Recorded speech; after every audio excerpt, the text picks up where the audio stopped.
So, guys, welcome back to Chillin' with Shelly, and we are doing a series now. I found that very easy to do, and it's gonna be called the Battle of the Remakes. Woo, woo, woo, woo, woo, woo.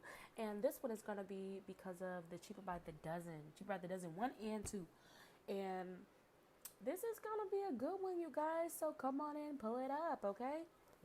Boom. So check it. We have the remake of the original Cheaper by the Dozen. And when it was literally Cheaper by the Dozen, they had 12 kids of their own. And in this new one, it's literally two families put together, technically four. And we're going to get into that as well. So going bit by bit, not wasting anyone's time, you have Zoe Baker, who used to be married to the famous football player Dom Clayton, and she had two beautiful kids with them, Deja and DJ. And then you have Paul, who used to be married to Kate, which is still around. She's lingering, baby. Um, and they had Harley and Ella, and then they brought in Haresh, which after their tragic death, his parents passed in. They then took him in, and then together they had four children of their own, and that was baby Luna, baby Luca, and then baby Bailey and baby Bronx. Technically they're not babies, but in my eyes, when kids are that young, they're always going to be your babies, right? So, Luna, Luca, Bailey, and Bronx. Now, here's where you add in Seth. He was the nephew. So, technically, altogether, they literally had four together and four separate. So, that's eight. And then bringing in, oh, no, not four. So, four together, and then collectively, DJ, Deja, Harley, Ella, and Haresh. So 5 and 4, that was only 9. And then bringing in Seth, and yes, I did count those on my fingers. Blah, blah, blah, blah, blah. Nah. But with that being said, let's really get into everybody's role. So Paul basically is the dreamer, and he wants to become the sauce king, okay? And I don't have no shame for him. You feel me? He just wants a better life. He was he did let his ego get in the way because of Zoe's ex-husband Dom, who is the famous cutie, by the way. And I understand because Dom comes around every so often and wants to be the good guy who brings stuff, you know what I mean? And you can't expect him to do, you can't expect him not to because of who he is. He's a superstar. Why not, right? That's what they do. They boast. And then you got Zoe, who is literally the best representation of a trying to be on board, trying to be peacemaker, trying to be mommy, trying to be the good guy, bad guy. She was literally basically everything in one. And not once did I see her ever step out of character like most people try to make the black woman be. But she never got out of character. And I also really love that about Zoe. Even when baby girl tried to come for her, and she wasn't having it, okay? She read them every time, and that's another thing that I did like about Zoe. She read them every time. The cop that was being a dick, and then you had the mom in Calabasas who was a dick, okay? And we're just gonna say that. And then, like I said, going down the line of things, Deja was the athlete, and she was an average teenage girl, okay? Then you have Ella, the social media lady, you know what I mean? She was all about her social media. You have Harley, who was the punk rocker. You have DJ, he was into comic books and cosplay and zombie apocalypse and things of that nature. And then you have from there, you have Haresh. He's the hip hop wannabe, basically. He's a cutie though. He's adorable. Um, he just he wants an image, but he doesn't want the problems. You feel me?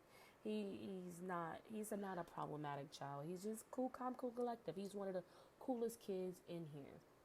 And then you have Seth, who is the nephew of Paul. His mom is, y'all know what's going on with his mom. We're not even gonna get into it because, mm, you know, it was a little messy. But we ain't gonna speak on that, okay? And then from there we do have the littles, as Zoe put it, the littles, and that will be Luca and Luna and Bailey and Bronx. Now they were the biracial children of Zoe and Paul together. And I love Luna and Luca. Very articulate, very smart. They knew what they were doing. They're the leaders of the littles, okay? What they say go. And Luna is definitely boss, okay? She's a boss. She reminds me of Marche when she played what's the Diane in Blackish. She reminds me of Diane. And then we got Bronx and Bailey, mama's boys. You know, they act like kiddos. I didn't really have too much to say about those four kiddos because they really was just living it up. I mean, other than the fact that when they did move to the new home, Bronx and Bailey could not get with the room situation until cousin Seth gave them some monster spray. Okay, but Luca and Luna, they was flourishing, baby, flourishing. Okay, now getting back up to the older crew, after the bombshell of Paul letting them know, like, hey, we about to make this poppin', this sauce poppin'. Okay, he want to be Sauce King, baby, and he meant that. After a game that Deja had at her school before she transferred, um, he let Zoe know that he had a pitch coming.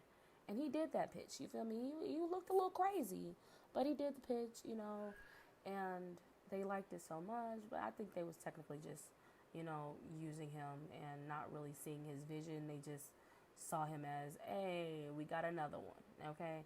And he wasn't noticing what Zoe was noticing. So they weren't on the same page, but her being the supportive wife that she actually was in here, she handled it and she took it like a G.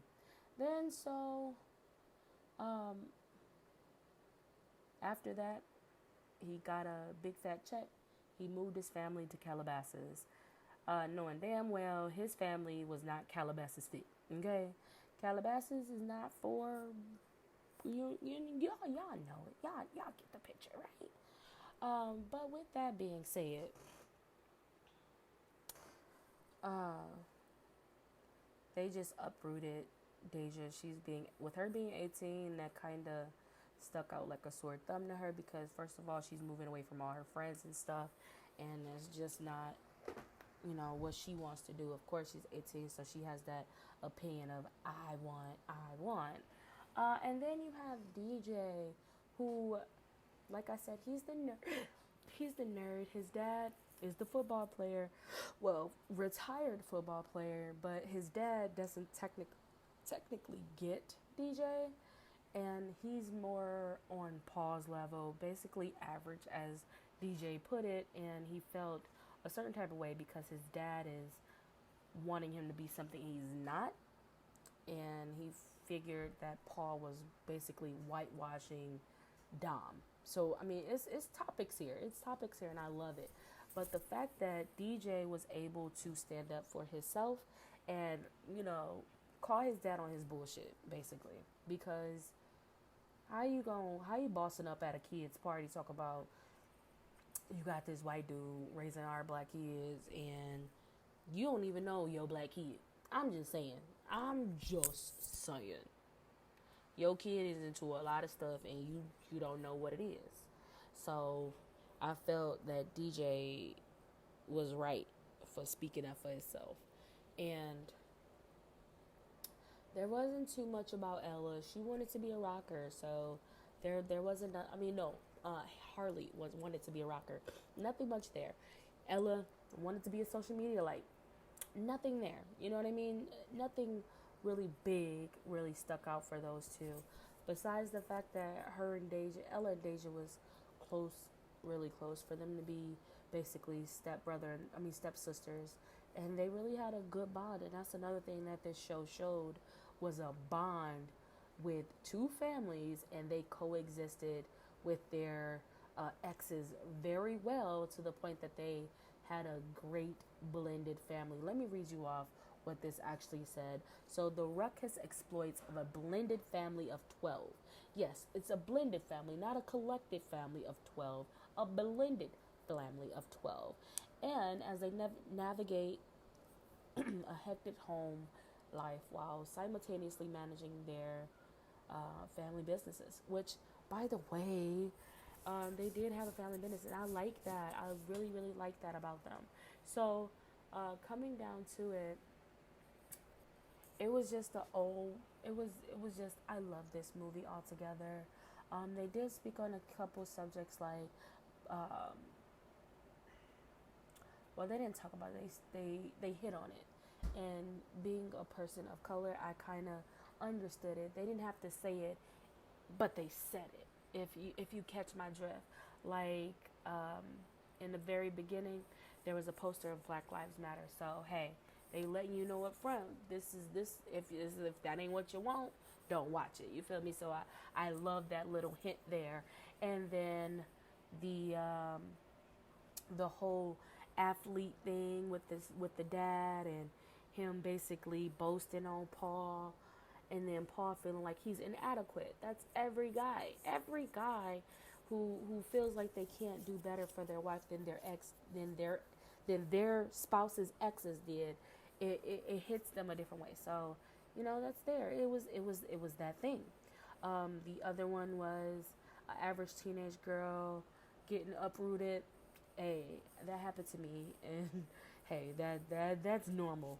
That's definitely normal, being uprooted as a kid. You have no say so. Um, and then you have the subjects of, DJ and Paul having the conversation that, Paul respectfully said, maybe you want to talk to your dad about, but DJ, he already knew, like, that's not what he wanted. And so, I respectfully understand that. And then you have basically Seth, who was um, the nephew of Paul, and he was a little klepto, until, Paul showed him, like, hey, I got your back, this family. You ain't gotta suffer, you feel me? What I didn't understand out of all this is, how is it that we making all this money and Haresh did not have no new kicks? But I mean, I get it. If he wasn't asking or nothing, and I really love the fact that Seth did that for him. Even though Haresh knew what he was doing, he didn't blab to the parents, he blabbed to his sisters. And after that whole situation happened, the sister's like, oh no, we about to get in that ass, basically. And even though it blew up in their faces because he did put the money back, and they didn't know that the state was, giving him that money, it was still, a nice turnaround for them to keep talking with each other, and keep talking with each other. It was basically, them thinking that Seth didn't change, when really he did. He really did change, and he stuck with Haresh, who was basically like not the outsider, but he was more like the chill kid, and he became the one that got picked on at school. And I believe, I don't know, I want to say, who did that? I have to look back at Cheaper by the Dozen. But anyway, with that being said, if you guys want me to go ahead and do another one, I definitely will, because coming up next, we're going to do the actual Parent Trap, okay? Parent Trap is one of my all-time favorites. Once again, we're doing Battle of the Remakes, okay? All right. Bye.